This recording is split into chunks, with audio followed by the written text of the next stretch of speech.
बिस्मिल्लाहिर्रहमानिर्रहीम, अस्सलाम वालेकुम। कॉलम शामिल फारूकी के। आइए आज उनका एक कॉलम सुनते हैं, ज़रा बंद कबा देख। कुछ दिनों पहले सिंध के अब साबिक एडवोकेट जनरल जनाब मोहम्मद इकबाल राज साहब ने अपने ओहदे से ये कहकर इस्तीफ़ा दे दिया कि वो मौजूदा हुकूमती सेटअप यानी बंदोबस्त के साथ नहीं चल सकते हैं। राज साहब ने कहा कि उनकी तकर्री जमहूरी निज़ाम हुकूमत में हुई थी। चूँकि मुल्क के अंदर जमहूरियत को ख़त्म कर दिया गया है, इसलिए वो हुकूमत के इक़दामात की अदलिया में हिमायत नहीं कर सकेंगे। एडवोकेट जनरल के ओहदे पर इकबाल राज साहब की तकर्री 4 जून 1998 को साबिक वज़ीर आला जनाब लियाकत जतोई साहब के दौर में हुई थी। मुझे ये पढ़कर बहुत खुशी हुई कि अभी भी हमारे मुल्क में ऐसे लोग हैं जो असूली बुनियाद पर ओहदों से इस्तीफ़ा दे सकते हैं। अभी मैं ये सोच ही रहा था कि मेरे दोस्त इसरार भाई आ गए। उन्होंने मुझे कुछ हशाश बशाश देखा तो मुझसे मेरी खुशी का सबब दरियाफ्त किया। मैंने उन्हें अखबार में इकबाल राज साहब के इस्तीफे की खबर दिखाई, फिर उनकी असूल परस्ती वगैरह की तारीफ करने लगा। इसरार भाई ने कहा, तुम्हारी बात उस वक्त सही होती अगर 12 अप्रैल से पहले जो सिंध में हुकूमत थी वो जमहूरी कहलाने की मुस्तहिक होती। तो चलो हम वहीं से इब्तिदा करते हैं जहां से लियाकत जतोई साहब ने सिंध में अपनी वजारत बनाई थी। ऐवान की चौथाई से भी कम नशिस्तें थी उनके पास, यानी मुस्लिम लीग के पास, जो उन्हें हुकूमत साजी का कोई भी जमहूरी हक नहीं देती थी। लेकिन उन्होंने खुदा जाने की जोड़ तोड़ से काम लिया कि उनकी दुगनी से ज़्यादा तादाद वाली एक जमात ने उनके पलड़े में अपना सारा वजन डाल दिया। फिर इधर उधर के एक दो यतीम पकड़कर उन्होंने मतलूबा अक्सरियत हासिल कर ली और अपनी वजारत बना ली।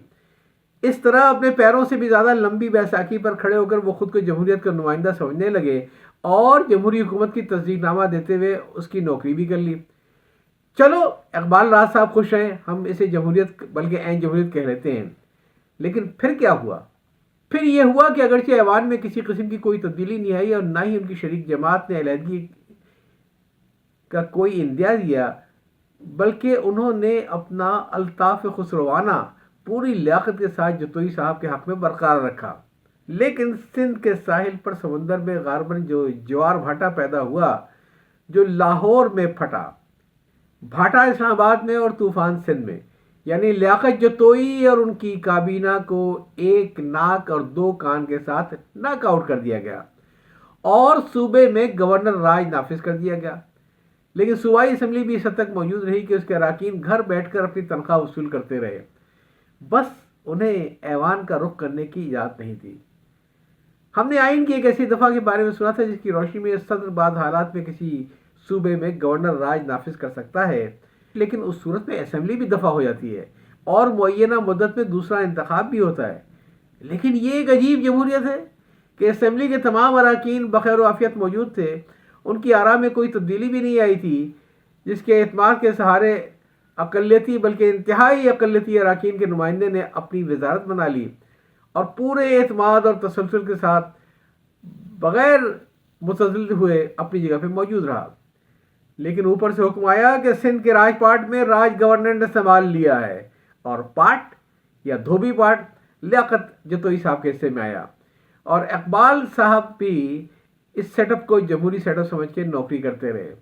फिर गर्दिश लैल नहार ने इतनी तेज़ी से करवटें लेने लगी कि अब तो उनकी तरतीब और तारीख भी याद नहीं है।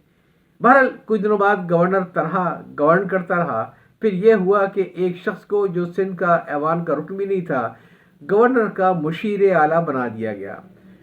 फैसला यह भी हुआ कि मुशीर आला उस गवर्नर से भी ज़्यादा मुक़्तदर होगा जिसकी मुशावरत के लिए उसे मुकर्रर किया गया था।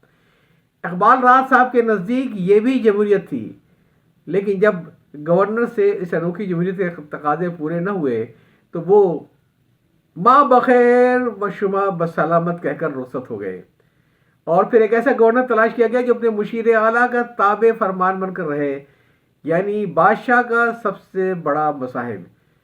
गालबन ये सोचा गया कि अगर कोई शख्स पार्चा फरोशी कर सकता है तो वो बहुत कुछ फरोशी कर सकता है। बहरहाल राज साहब जमहूरियत नुमा जमहूरियत की नौकरी करते रहे और एक लम्हे को भी उनके दिल में ख्याल ना आया कि ये सब कुछ हो सकती है मगर जमहूरियत नहीं हो सकती। گویا اب کیفیت یہ تھی کہ اسمبلی بھی موجود، گورنر بھی موجود، ایڈوکیٹ جنرل بھی موجود، فرق صرف اتنا ہے کہ وزیر اعلیٰ کی جگہ مشیر اعلیٰ موجود، جس کا وجود خدا جانے جمہوری آئین کی کس دفعہ کے تحت قائم ہے۔ اور دوسرا فرق یہ ہے کہ ایوان میں موجود اراکین بھی موجود، لیکن ایوان میں اراکین کو داخلے کی اجازت نہیں ہے۔ ایوان کے پھاٹک پر چوکیدار نعرے لگا رہے تھے، چوری چکاری سے ہوشیار ہوتے رہنا، اور بیچارے اراکین سوتے ہوئے مہینے کی پہلی تاریخوں کو اپنی تنخواہیں وصول کرتے رہے اور چمنستان شیر میں شیر خوانی کرتے رہے۔ اتنی نہ بڑھا پاکیے داماں کی حکایت، دامن کو ذرا دیکھ، ذرا بند قدا دیکھ۔ پس تحریر اقبال راز صاحب کو چاہیے کہ اخبار سے متعلقہ تراشا کاٹ کر اپنے ریکارڈ میں رکھ لیں، تاکہ 100-200 برس کے بعد ان کے پوتے پڑپوتے وہ تراشا لوگوں کو دکھا کر کہہ سکیں گے، دیکھو ہمارے جد امجد کتنے جمہوریت نواز تھے۔ کیونکہ اخباروں میں یہ خبر آ گئی تھی کہ اقبال راز نے استعفیٰ نہیں دیا ہے، بلکہ انہیں نوکری سے برخاست کیا گیا ہے۔ لو جی، بڑھ گئی پاکی داماں کی حکایت۔ کالم آپ سن رہے تھے ذرا بندے قبا دیکھ، تحریر کیا تھا شاہ فاروقی صاحب نے، اور شائع ہوا تھا 1 نومبر 1999 کو۔ یاد چاہتا ہوں، اللہ حافظ۔